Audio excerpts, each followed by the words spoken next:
नमस्कार, मैं हूं मीनाक्षी गुप्ता और आप देख रही हैं नेक्स्ट 9 लाइव और स्वागत है आपका हमारे इस खास कार्यक्रम में। टीवी की दुनिया के पॉपुलर और देश के पॉपुलर एंकर रोहित सरदाना का शुक्रवार को निधन हो गया।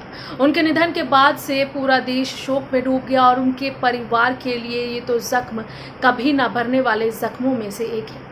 रोहित सरदाना के निधन के बाद से ही तमाम तरह के किस्से और कहानियां खबरों में चर्चा का विषय बने हुए हैं। ऐसे में अब एक और किस्सा रोहित सरदाना से जुड़ा हुआ सामने आया है, जिसमें यह कहा जा रहा है कि रोहित सरदाना एंकर बनने से पहले कुछ और ही करना चाहते थे। दरअसल रोहित सरदाना एंकर बनने से पहले फिल्मी दुनिया में कदम रखना चाहते थे। वो NSD ज्वाइन करना चाहते थे, लेकिन शायद उनकी किस्मत को कुछ और ही मंजूर था। क्या है ये पूरा किस्सा, हमारी इस खास रिपोर्ट में देखिए। रोहित सरदाना का जन्म कुरुक्षेत्र हरियाणा में 22 सितंबर 1979 को हुआ था।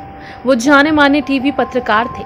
रोहित सरदाना का निधन हार्ट अटैक और कोरोना संक्रमित होने के कारण हुआ है। उन्होंने अपनी ज़िंदगी की शुरुआती पढ़ाई हरियाणा के कुरुक्षेत्र से की थी। फिर वो आगे की पढ़ाई करने के लिए हिसार चले गए थे।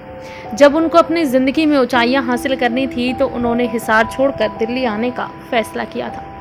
रोहित शुरू से ही पढ़ने लिखने में ठीक ठाक विद्यार्थी रहे हैं। उन्होंने जम्बेश्वर विश्वविद्यालय विज्ञान और प्रौद्योगिकी में एडमिशन लिया और वहां से मनोविज्ञान में स्नातन हासिल किया। इसके बाद उन्होंने मास कम्युनिकेशन में मास्टर हासिल किया। बचपन से ही वो टीवी पर आना चाहते थे। टीवी पर आने के शौक में ही उन्होंने अपना करियर पत्रकारिता से शुरू कर दिया था। जब वो नौकरी की तलाश में थे तो उनके टीचर ने उनकी मदद की थी। मेहनत का सफ़र कुछ इस तरीके से चल पड़ा कि वो इंटरव्यू देते ही रेडियो स्टेशन में सेलेक्ट हो गए। उस वक्त रोहित पढ़ाई भी कर रहे थे और साथ साथ नौकरी भी कर रहे थे। इसके बाद उनको सिटी केबल से भी ऑफर आ गया और वो अपना खुद का प्रोग्राम चलाने लगे थे। धीरे धीरे करके वो अपने बेबाक अंदाज में पत्रकारिता करते चले गए। वो काफ़ी समय से आज तक पर आने वाले शो दंगल को होस्ट किया करते थे। बता दें कि उनको गणेश शंकर विद्यार्थी पुरस्कार भी मिल चुका है। उन्होंने एक इंटरव्यू में बताया था कि वो शुरू से ही हीरो बनना चाहते थे, जिसके चलते उन्होंने नेशनल स्कूल ऑफ ड्रामा में भी एडमिशन ले लिया था, लेकिन किस्मत ने साथ नहीं दिया। इसके बाद उन्होंने नेशनल स्कूल ऑफ ड्रामा को छोड़ दिया। उनको ये अंदाज़ा नहीं था कि वो पत्रकारिता में कदम रखेंगे। पत्रकारिता में कदम रखने के बाद वो इतना लंबा सफ़र तय कर लेंगे, इसकी किसी ने कल्पना भी नहीं की थी।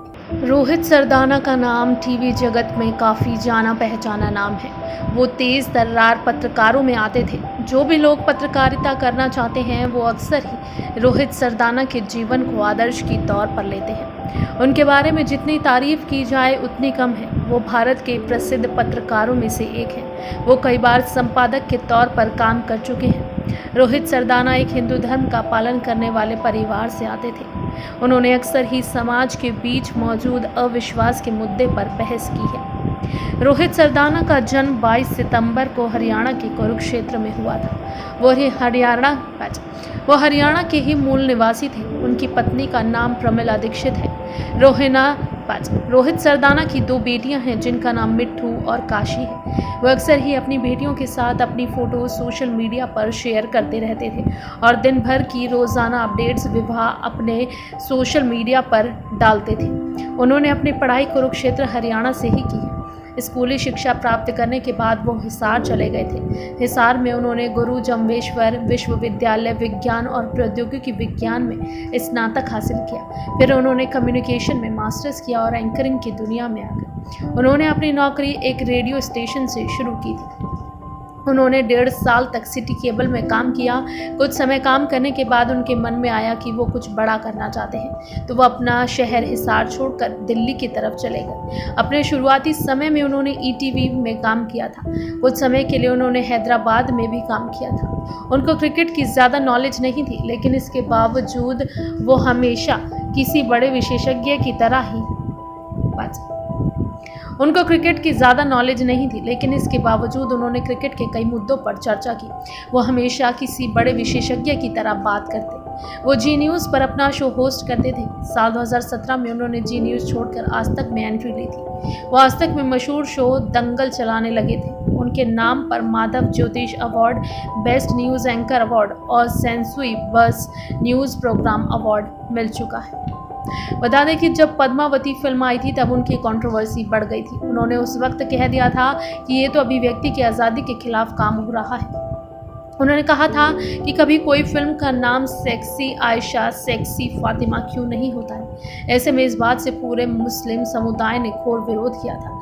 इसके बाद हाल ही में उन्होंने अपने शो दंगल में एक भारतीय जनता पार्टी के नेता को जमकर फटकार लगाई थी। उन्होंने फटकार इसलिए लगाई थी क्योंकि भारतीय जनता पार्टी के नेता ने मास्क नहीं लगाया था और रैलियों में उमड़ी उन्होंने फटकार इसलिए लगाई थी क्योंकि भारतीय जनता पार्टी के नेता ने मास्क नहीं लगाया था और रैलियों में उमड़ी भीड़ पर मुद्दा उठाया था। वो देश के 10 सर्वश्रेष्ठ पत्रकारों में आते थे। उनकी कुल संपत्ति लगभग 1 करोड़ की है। जब भी वो अपना शो होस्ट करते थे तो उससे लाखों की कमाई कर ले जाते थे। उनको निजी जिंदगी में किसी भी लग्जरी सामान का शौक नहीं था। वो कुछ चुनिंदा गाड़ियों के मालिक जरूर थे। इसके अलावा उनकी पूरे भारत में संपत्ति है। वो काफ़ी समय से कोरोना से संक्रमित थे, जिसके चलते उनको नोएडा के एक निजी अस्पताल में भर्ती करवाया गया था। अस्पताल में वो वेंटिलेटर पर थे। वेंटिलेटर पर ही उनको हार्ट अटैक आ गया और उनका दिल धड़कना बंद हो गया। उनका निधन 30 अप्रैल 2021 को हो गया। डॉक्टरों के अथाह प्रयास के बाद भी उन्हें बचाया नहीं जा सका। भारत के राजनेताओं और अभिनेताओं ने उनको सोशल मीडिया के जरिए श्रद्धांजलि दी है।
फिलहाल के लिए इस कार्यक्रम में बस इतना ही। बाकी देश और दुनिया से जुड़ी ताज़ा तमाम अपडेट्स के लिए आप जुड़े रहिए नेक्स्ट 9 लाइफ के साथ। और अगर आपको हमारा ये वीडियो पसंद आया है तो इसे लाइक, शेयर एंड कमेंट जरूर करें। साथ ही साथ हमारे चैनल नेक्स्ट 9 लाइफ को भी जरूर सब्सक्राइब करें।